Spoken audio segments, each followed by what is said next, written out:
सभी दर्शकों को नमस्कार।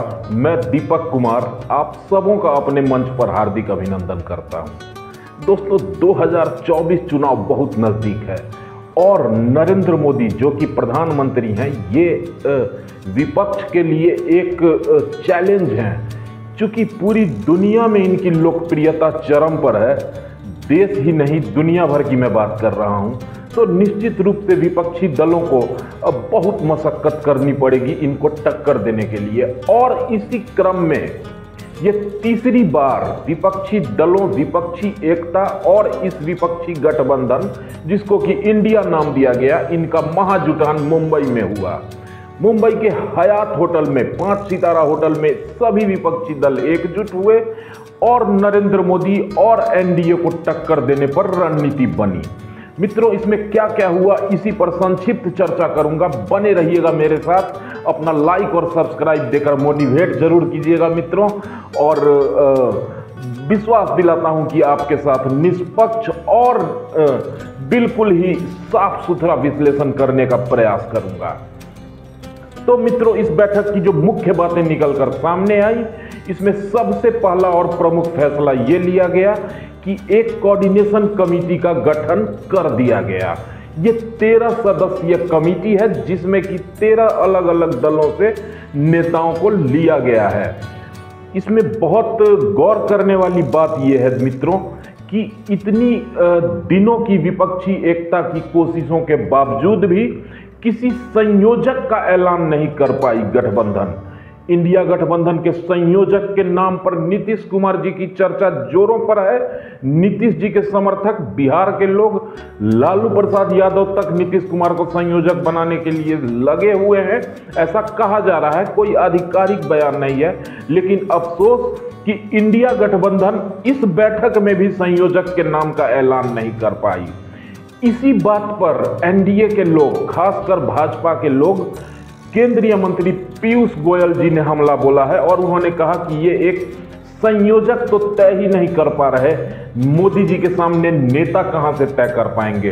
कोई चेहरा ही नहीं जो नरेंद्र मोदी के सामने टिक सके, और यही कारण है कि इस विपक्षी गठबंधन इंडिया का हश्र खुदा गवाह होने वाला है। कोई फायदा नहीं इस तरह की गठबंधन को बनाकर जो दहशत और खौफ से बना हो, जो अपने स्वार्थ के लिए बना हो, और जो सभी दल एक दूसरे के टांग खींचने में लगे हुए हैं, फिर भी एक मंच पर नरेंद्र मोदी के डर से जमा हो गए हैं। खैर ये तो सत्ता पक्ष की तरफ से हमला किया गया।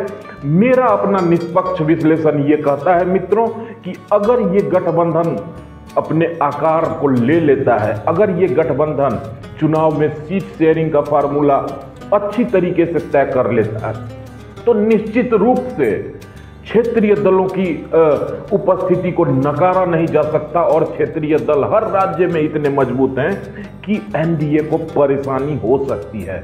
नरेंद्र मोदी को निश्चित रूप से ये गठबंधन टक्कर दे सकता है अगर अपने अपने दलों के हित सामने न आए तो। हालांकि ऐसा दिख नहीं रहा, चूंकि गठबंधन की इस तीसरी बैठक के बाद इस बार सुनने में आया कि ममता बनर्जी नाराज होकर निकल ली। इस तरह की बातें जब तक होती रहेंगी, सत्ता पक्ष को मौका मिलता रहेगा और जनता में इस गठबंधन के प्रति मजबूत विश्वास का होना नामुमकिन है। खैर, न नीतीश कुमार संयोजक बनाए गए, न कोई और नेता के नाम का ऐलान हो चुका, लेकिन अगली बैठक का वायदा करके पुनः सारे विपक्षी गठबंधन के ये घटक दल अपने अपने राज्यों को, अपने अपने गंतव्य को निकल लिए। कहा जा रहा है कि मुंबई की ये बैठक बहुत आलीशान रही। 400 रुपये लीटर का मिनरल वाटर और 1600 रुपये प्लेट की सब्जी का जमकर लुत्फ उठाया विपक्षी दलों के नेताओं ने, और अगली बार पुनः मिलने का वादा करके निकल लिए। दुर्भाग्य की बात कि अगली बैठक कब होगी इसकी तारीख का ऐलान तक नहीं हो पाया। देखना दिलचस्प होगा कि विपक्षी गठबंधन इंडिया आगे क्या करती है। वैसे इनकी सफलता पर संदेह होना स्वाभाविक है, क्योंकि हर दल एक दूसरे के पीछे पड़ा हुआ है। राज्यों में एक दूसरे के सपोर्ट करने को न ममता बनर्जी वामपंथी दलों के साथ तैयार हैं, न केरल में वामपंथी दल कांग्रेस के साथ तैयार हैं, न दिल्ली में कांग्रेस और केजरीवाल एक दूसरे से आमने सामने हैं, राजस्थान विधानसभा चुनाव में कांग्रेस और केजरीवाल आमने सामने हैं। इस तरह के गठबंधन का क्या असर होगा भगवान ही जाने मित्रों। तब तक के लिए बने रहिएगा मेरे साथ। अगली वीडियो में पुनः विश्लेषण करूंगा इस गठबंधन की और 2024 चुनाव से जुड़ी हुई खबरों की। तब तक के लिए take care, goodbye and good night. Thank you.